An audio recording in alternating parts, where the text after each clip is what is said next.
Why do cats knock stuff off tables? I think I figured out the answer, and I share it with my story and song about the Mingulay Cat Song. It's on Pub Songs and Stories, episode number 260. Welcome to Pub Songs and Stories. This is the virtual public house for musicians to share the stories and inspiration behind their music with your host, Marc Gunn. Subscribe to the podcast at pubsong.com. Welcome to Pub Songs and Stories. I am Marc Gunn, and this is the audio liner notes for the songs I record and play, and it is brought to you by my Gunrunners on Patreon. If you enjoy this podcast and my music, please join the Gunrunners Club. You'll get something new every week: sheet music, access to Coffee with the Kelp Father video concerts, bootleg concerts, behind-the-scenes photos and videos, and even download songs featured in this show. You get a lot for just a little of $5 per month, and you can save 15% with an annual membership. Thanks to my newest Gunrunners on Patreon, Zach Holmes and Kane Thrace. Upcoming shows. November 19th, I have two shows. First is at 3 Taverns Brewery in Decatur. That's from 12 to 1:30. And in the evening, I'll be at Ironshield Brewing in Lawrenceville from 7 to 10 p.m. It's a busy day, so I hope you'll come join me for those two events. I want to get a lot of people out to these shows, so come join to one if you can, both if be even better. December 2nd, I'll be at the Lost Druid in Avondale Estates, Georgia. That's from 6:30 to 9:30. And then in 2023, June 3rd through 10th, is the Celtic Invasion of County Mayo in Ireland. Find a link to that in the show notes. I am closing up my shop. Something different that's going to happen this year. I'm not doing any Black Friday discounts or sales like all of the marketers encourage musicians to do. And I know I've done them in the past, but I've never really felt comfortable about doing them, as you might have heard on a past podcast I did about the ethics of Black Friday. And what it boils down to is that I prefer celebrating the day after Thanksgiving as Buy Nothing Day, a day to fight back against consumerism. So for that reason, I'm closing down all physical sales in my Bandcamp store on Friday, November 18th. You can go to my store on Bandcamp. You can buy anything up until then, but you will not be able to buy any CDs, shirts, album pens, songbooks, or whatever. You will be able to still get the digital downloads because it's not easy to take those down. But everything else will be gone. And I will reopen the store on December 1st, but only for a few days, which is another thing I've been considering. I've been thinking about the environmental impact of shipping, and someone suggested that if you only ship products in a shorter period of time span, it's better for the environment. And that makes a lot of sense to me. So I'm planning on doing just that. All right. I'm doing a lot more music in this episode, and so I'm going to share a track from my St. Patrick's Day CD. This is Nancy Whiskey. I'm a weaver, a Celtic weaver. I'm a rash and a roving blade.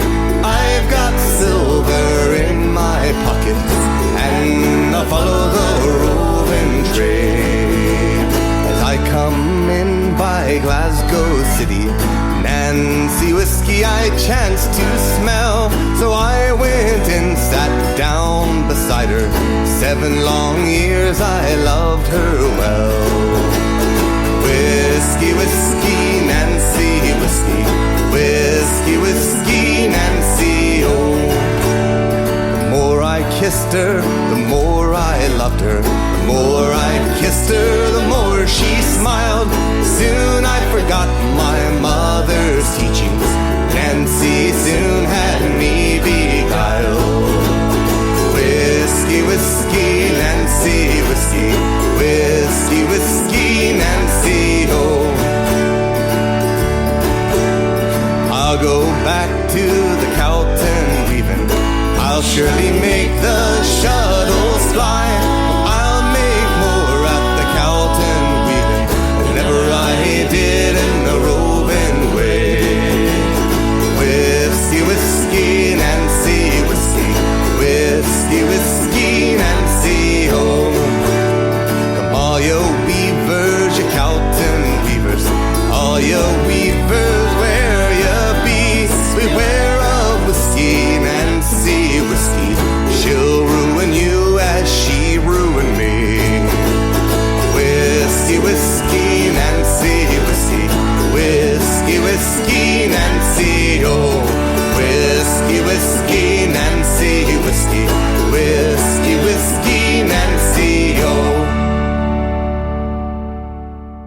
December 2nd, I will be back at the Lost Druid in Avondale States, and I did a big interview at the beginning of this year, I think it was, with the Lost Druid, and I didn't post all of those clips that I had put together with various questions that I asked them. And so I'm going to share another one. This is their favorite beers from the Lost Druid. I'll let Rob and Stacia take it away. My favorite, I don't know, I have really enjoyed, it's no longer on. We actually just ran out of it on the second run, and we are about to rebrew it again, but it's Retribution. It's a black IPA. Not a lot of people have done the black IPA. I think locally, I recall Cherry Street having done a black IPA, but it's a style that, had originated out on the West Coast, and it was called a Cascadian Dark Ale at the time. It just got renamed to black IPA by the Brewers Association. But when it's done well, it can be a very, very tasty beverage. You just have to balance the bitterness of the hops with the roastiness of the grain. And, you can get dark grains that are, kind of de-bittered in the way that they're produced, so you can help that balance happen. But you have to be really diligent about it. That beer I loved. Right from the get-go, the recipe turned out perfect, and we've already brewed it twice, and we're brewing it again right now because it is a fan favorite. Stacia mentioned our English IPA. That was one we brewed 4 times. And that was one that I talked about where, you started seeing it was kind of waning a little bit. I don't look at necessarily that the beer itself was waning. It was just because of all the variety of things that we have. Yeah. There were just some other things in the menu. People just, wanted to try more. At that point, they had been drinking Infinite Voyage for a while. They're like, well, this sounds interesting too. Let's go check this out. Which is why I say, eventually Infinite Voyage will make its return, but kind of build it up a little bit. Don't, it's not available for a while, and then when it does come back, everybody wants to jump back on it. But what else? Hercinio was a Hefeweizen that people absolutely love that we are going to redo this year. I think a couple of our sours, which we tend to do beers that are more tart than sour. And we had a blueberry cobbler last year that was very popular, and our frozen orchard, which is the apple pie a la mode that we talked about a little bit earlier. Those two, kind of as a winter beer, kind of as a dessert beer, have been very popular and have come back. The blueberry cobbler actually came back as a little bit higher octane version this year. And it was slightly modified. It was a slightly modified one that we had at the Strong Beer Fest this year that took place at Wrecking Bar. And that one did actually in the People's Choice Awards this year. There were 83 beers there, I believe, and that beer was voted second best at the event. And that was we called that one a blueberry crumble. Because we'd done the blueberry cobbler in the past, but this time we wanted to add a little bit more of an oatmeal note to it. So we kind of got an oatmeal raisin cookie kind of note going on in it too. And that's where we kind of said, this is more blueberry crumble versus a blueberry cobbler. We do that. But yeah, as Stacia's mentioned, the sours, if I really look at it across the board of things that we probably have most requested by customers, it is our sours. Our base sour is made in a very unique way. I don't think anybody else in the Atlanta area actually produces it the way we produce it. But it allows us the flexibility both to kind of shift in directions for alcohol percentage. So we've gone as high as almost 9% on it, and then down to around 4.5% on the low side. But we use every beer we do. We only use natural fruit, herb, and spice flavorings in them, and there's zero artificial color added.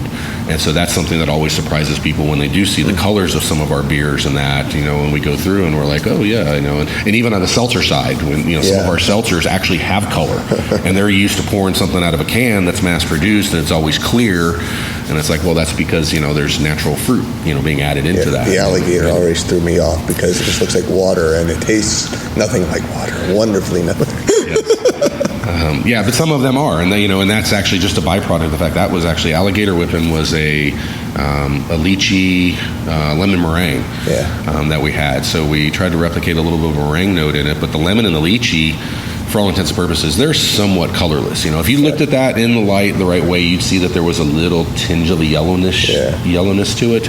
But yeah, that one can come out fairly clear. But when you get to some of the mass-produced seltzers that are out there that are all just extract-based, they're perfectly clear. Yeah. There's nothing there. But yeah, the sours, I can't keep them on long enough. That's been our biggest problem is on our sours. The sours do take me a little longer to make. And on top of it, then we keep running out.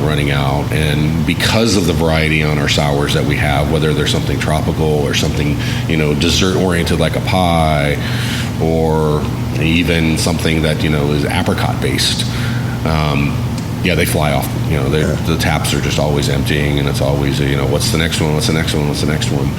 And we've got a few that we brought back multiple times because they are really big hits. But some of them are also seasonal. Some of them, the fruit, I can't get. If I'm doing a watermelon one, we've had a watermelon one on there before that people love, but this isn't exactly the time right now for me to be doing watermelon. So some of our bigger ones are just, seasonal in nature because the fruit's seasonal in nature. Yeah. First I boarded a ship to journey to the rim. Oh, captain said one thing when first I met with him. There's a place you cannot go to if you wander through the ship. You always must remember there's a bug in cabin 6. I'm not sure how it got there, I just know that it is. It ain't poor Private Carson, that cabin once was his. Then he shook his fist in warning, but I snuck down for kicks and peeked into the door hatch of forbidden cabin 6. The window was quite filthy, but I got quite a shock when I saw what they were hiding behind that flimsy lock. Stood high as my shoulder on legs like pogo sticks with 3 full sets of chompers. That bug, cabin 6. I think I wound up screaming. I really think I did, 'cause it looked right through me in the hallway where I hid. I ran back to my berth and double locks I clicked so I would not get eaten by the bug. Cabin 6. You may think it's just a story, a tall tale wrapped in song, but I will tell you truly that logic all is wrong.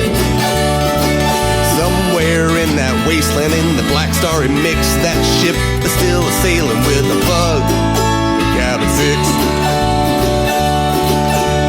Think it's just a story, a tall tale wrapped in song, but somewhere in the black of that bug is sailing on.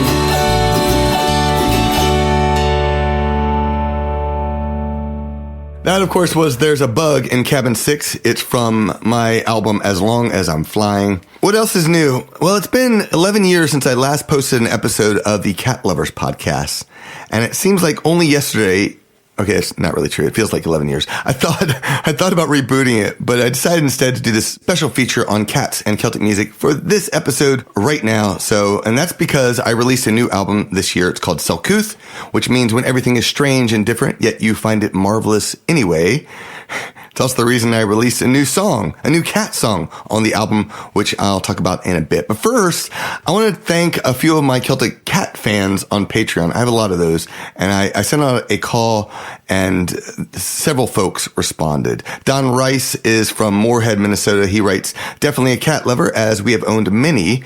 2 currently, Chessie and Napoleon, both gray striped tabbies. I'm a member of Pochine Band and a sci-fi lover as well. And yes, they are a fairly new addition to the Irish and Celtic music podcast. I highly recommend that you check them out. Kelly Melville said, my 11-year-old daughter, Lorraine Melville from Hampton, Georgia, is the biggest cat and cat song fan in our family. We all are, but she's the one who has a bunch of your cat songs memorized and sings them to our cat. It would be a super fun surprise to hear her name on the podcast. Hi, Lorraine. She recently lost her first cat that she named White Tickled Ninja when she was 4 because as a kitten he would hide around corners and jump out and attack our toes with his tickly little paws. He loved people and would run meowing up to everyone he saw, even complete strangers, in the hopes of food or pets. I think he thought he was a dog. He would wag his little stub of a tail when we played with him, pant, and even play fetch with bald socks. Ninja was the boss of our house, but our other cat, Sherlock, is the sneaky one who figured out how to open doors and one day set off a burglar alarm and brought the cops out to our house. Fantastic. Thank you so much, Kelly. And thank you, Lorraine. A lot of your descriptions made me think of my own cats, which I'll tell you about in a little bit. Very cool. Marie from Centennial, Colorado said, my kitty is Annie. She'll be 18 in July. I rescued her in August 2020 at age 16 and just under 7 pounds. She is the sweetest little thing and has a voracious appetite. They told me that they didn't think she was hungry, but rather just liked to eat. Really? Well, I took her to a vet for a wellness check, naturally, and she had hypothyroidism pretty badly. We put her on medicine, and she has been getting better. She runs to greet me when I get home from work and sleeps beside me every night. When I'm home doing paperwork or watching TV, she sits in my chair beside me and sprawls out with her front legs over my one leg. See you at Dragon Con, then Kentucky. And thank you so much, Marie. And I got to see her both at Dragon Con and in Kentucky for ALEP, a long expected gathering. Finally, Carol Burrill keeps the Irish Drinking Songs for Cat Lovers group on Facebook going strong by sharing cat memes. She's out of Ackworth, Georgia in the Atlanta area. She has a favorite cat video on YouTube she watches, and she says, he is my go-to guy for all cat things. And you'll find a link to that video in the show notes at pubsong.com for the Mingulay Cat Song. If you want to join these amazing gun runners, join the club. Meantime, this is Lord of the Pounce. It's from my album, Irish Drinking Songs for Cat Lovers. I pounced in the morning when the world was begun. I pounced on the moon and the stars all for fun. I leaped down from heaven and I pounced on the earth. When I pounced my first mouse I had in my birth. Pounce, pounce, wherever you may be. I am the Lord of the Pounce, said he. I'll run under feet wherever you may be, and I'll leap on you in the pounce, said he. I pounced on the papyrus of the Egyptians. They wouldn't play, so I stole their feather pens. I pounced on the fish caught by James and by John. They fed me fish, then the pounce went on. Pounce, pounce, wherever you may be. I am the Lord of the Pounce, said he. I'll run under feet wherever you may be, and I'll leap on you in the pounce, said he.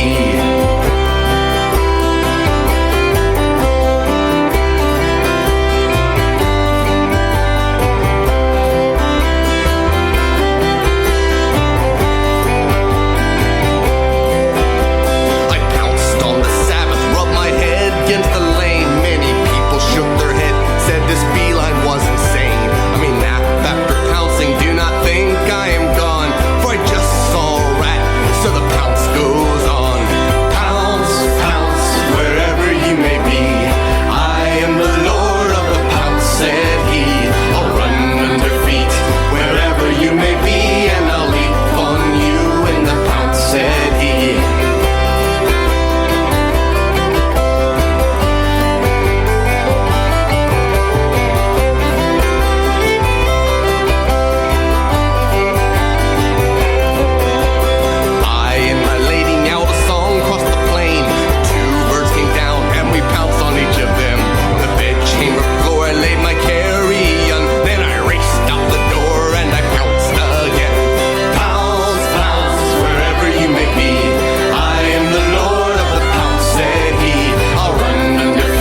what's new with my cats? Well, since I last podcasted, my oldest daughter is 12 and my youngest is now 7. Sadly, all 4 of our cats we had when my wife and I first met have passed away. Rainey was the latest one just last year. 2 years ago, we adopted 2 kittens that a friend found in their apartment parking lot in Birmingham. Pompey is an ash-colored tabby boy who's grown quite enormous. He's huge, and he likes to meow at us at about 4 a.m. every morning when we don't lock him up. Though he's an indoor cat, he loves to run out the back door when he can to take in the sights and smells. I mean, just zoom, he's gone. And it can be stressful, especially when my mother-in-law comes up the stairs and opens the door, and this is even in the house, and he dashes down there, and only once, problems. But stressful sometimes. Sometimes it's stressful. But he is a real sweet boy. Even though he drives us crazy with the 4 a.m. wake ups. It's just gotta stop. Emmy is his sister. She looks a lot like him, except she's smaller by a third and has brown fur. Actually, she reminds me a little bit more of Tiziano. But their markings are very similar. Emmy loves playing fetch, just like White Tickle Ninja.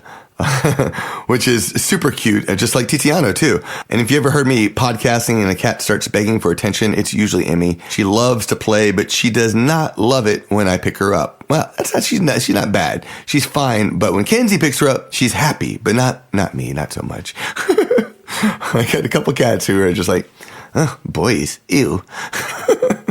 Right now we have 2 new kittens in our house. A different friend from Birmingham had a cat that just gave birth, and Gwen volunteered to help get them adopted. So he brought them over at the end of April, and all but one were spoken for, so we decided to keep 2 of them instead of just the one we were originally going to have. So the first is Thorn Murder Cat Gun. Murder Cat or Thorn. I prefer Thorn as the name, but Kenzie and Gwen really like the name Murder Cat. Thorn is a black kitten with a white dot on her chest. She started out a bit more shy than some of our other cats, and she seems a little bit more like an introvert. She's definitely turned into the sweet kitty, much like Emmy. She's just very sweet and cuddly, likes to be petted, and is she's awesome. Emo is an all black boy, and he was loving early on. Now he's a boy cat. He's a little bit mischievous, much like his big brother Pompey, and yeah. And while Kenzie is great with him as well, Kenzie's our little cat whisperer, Emo is not nearly as friendly. In fact, I thought he was going to be, all loving on me early on, and then something happened, and, he's like, get away from me! Ah! All right. I'm going to play another song that I wrote about cats. It's called A Little Bit of Love. It's from my CD, The Bridge. Standing by your car and I don't know why you're leaving. You don't wanna go, that's so plain to see. When our lips meet, I can see in your eyes we're conceiving. But it'll take a little time before you come home to me. With a little drop of bourbon down in Louisiana, a little drop of you lying a little too close to me. A little bit's meowing to be let out of the bedroom. With a little bit of luck, you'll be a little bit in love with me.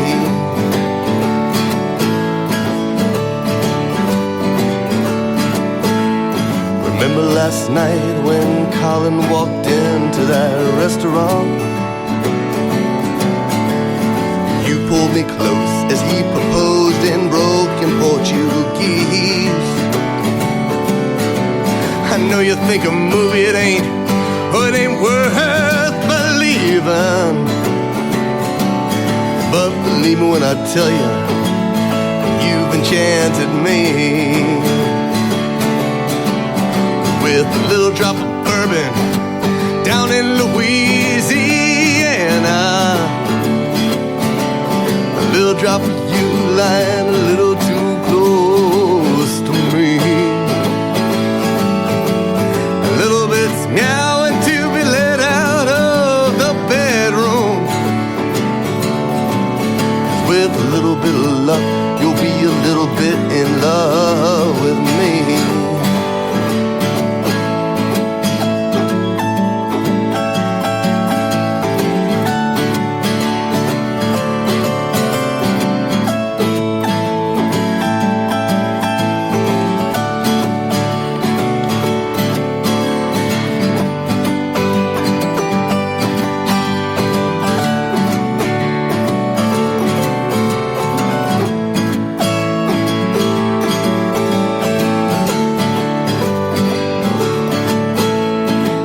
seem kind of silly, but I carry my cell phone. Never will I go, I wait for that thing to ring. And when I see your name on my heart, it skips a beat, tenfold. 'Cause I'm hoping you're calling to say you're the only one for me. With a little drop of bourbon down in Louisiana,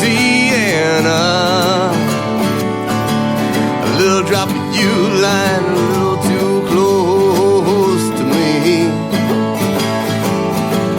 a little bit's meowing to be let out of the bedroom. With a little bit of luck, you'll be a little bit in love with me.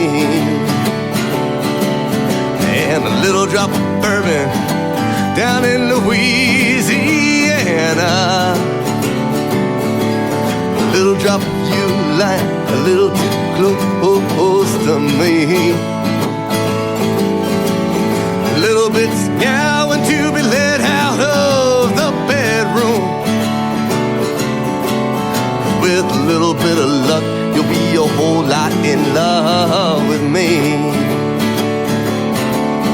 With a little bit of luck, you'll be a whole lot in love with me. The story of the Mingulay Cat Song. So the Mingulay Cat Song is by far my favorite cat song to sing right now. Certainly, I love the original song, Mingulay Boat Song by Sir Hugh S. Robertson. You can actually hear the story about that song in episode number 243. Just follow the link in the show notes. And unlike many of my cat song parodies, this one stands out in that I love to sing both versions, and they both have their own fairly unique sound. I wrote Mingulay Cat Song when my oldest daughter, Kenzie, was about 3 or 4 years old. I think she was in daycare. And every weekday morning, I would feed Kenzie before I took her to school. Then I'd race back home and do as much work as I could before I had to pick her up again, 3 or 4 hours later. It was not a lot of work time, and it was kind of frustrating. So it's like, do stuff very frantic and da-da-da-da. And so one morning, I remember her sitting in her high chair eating Cheerios or some other hand food off the table, and she had a sippy cup that she usually drank first thing in the morning. But that morning in question, she only had a little bit of her cup of juice before I realized I was running late and I was going to miss the drop-off time. So I gathered up quickly, threw in my arms, grabbed some shoes. We raced out the door, and I got back 30 minutes. I took off my shoes at the door, ran up the steps into the living room. I walked in the kitchen to clean up the food she had finished. Squish, my sock was soaked. And not just soaked, it was sticky soaked, which is just worse. The juice was all over the floor next to the cup. A moment later, Jenga rubbed against my leg, and I knew. If you ever had a cat, you've probably experienced something similar. Cats like to knock things over, plain and simple. And Jenga was our knocky-over cat. She was an overweight tuxedo cat, and if ever we had an open drink sitting out for more than 3 minutes, she was not far away. She just magically appeared. She passed away several years ago when we moved to Atlanta, and we don't have other cats that actively try to knock off over drinks. And yet, we still prefer to use water bottles in our house. And that was one of the bizarre consequences of her actions. No open liquid containers left unattended. I actually get a little neurotic when people take the cap off water bottles and they leave it off. It drives me crazy. And the first 2 verses of Mingulay Cat Song were fairly easy to write. Just use actual experiences like Kenzie's juice bottle moment. And how many times did we have to run to the bathroom when we were watching a show and we come back to find whatever drink we were drinking is now all over the coffee table or the floor. It's just really easy verses to write. The third verse, however, took a little bit more imagination, and my wife likes cold, icy water at bedtime, but fortunately, Jenga never knocked over icy water by the bed or in the bed or anything. But every time I saw that icy water sitting there in a cup and Jenga jumped up on the bed, I just, in my mind was like, it's gonna. But I have seen her try to stick her head in the water so much so that I really loved adding the tongue can't reach it home when during the live shows to add a bit more comedy to the serious song. I go, tongue, and my tongue sticking out. It's wonderful. I love it.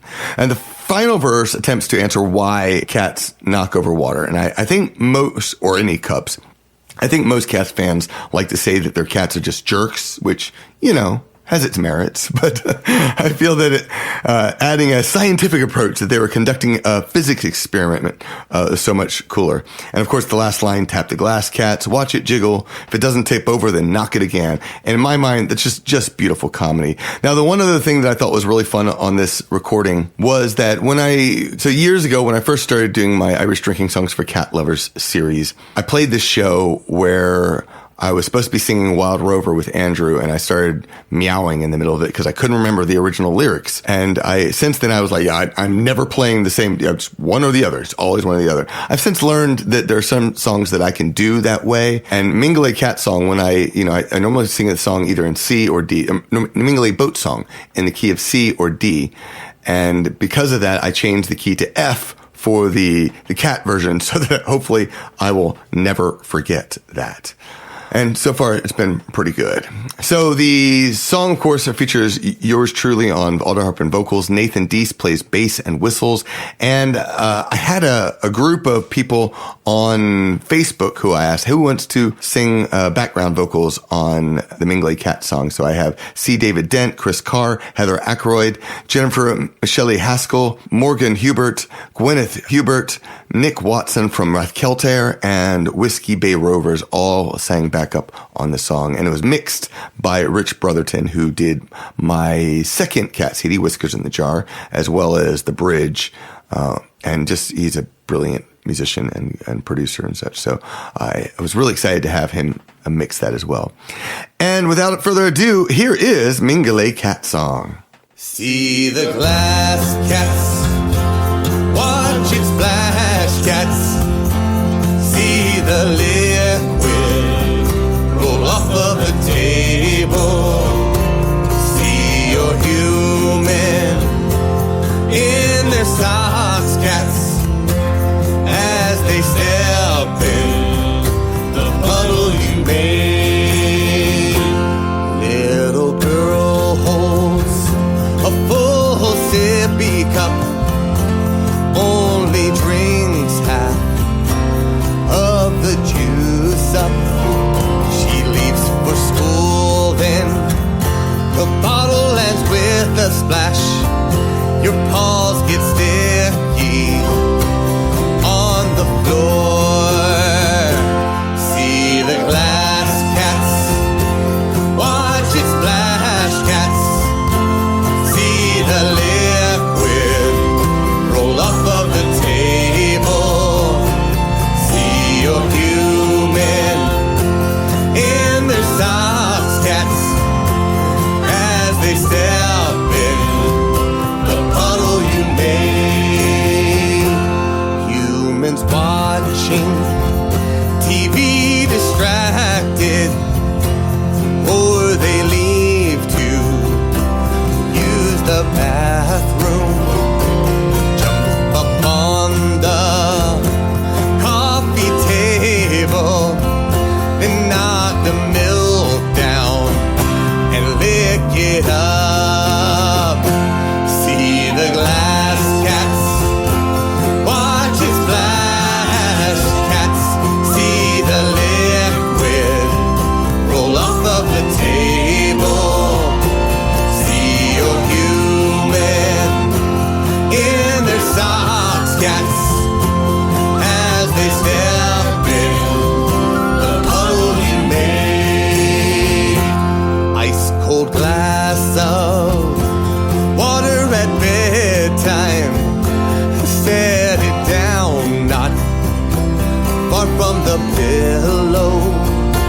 Tongue can't reach it at 2 in the morning, so knock it down then, you're satiated. See the glass cats, watch it splash cats, see the liquid roll off of the table, see your human in their socks cats as they step in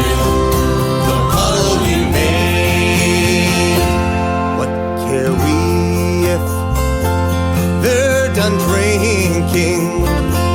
What we care about is physics in motion. Tap the glass, cats. Watch it jiggle. If it doesn't tip over, then knock it again. See the glass, cats. Watch it splash, cats. See the liquid roll up of the table. See a human in their socks, cats, as they step in the puddle you made.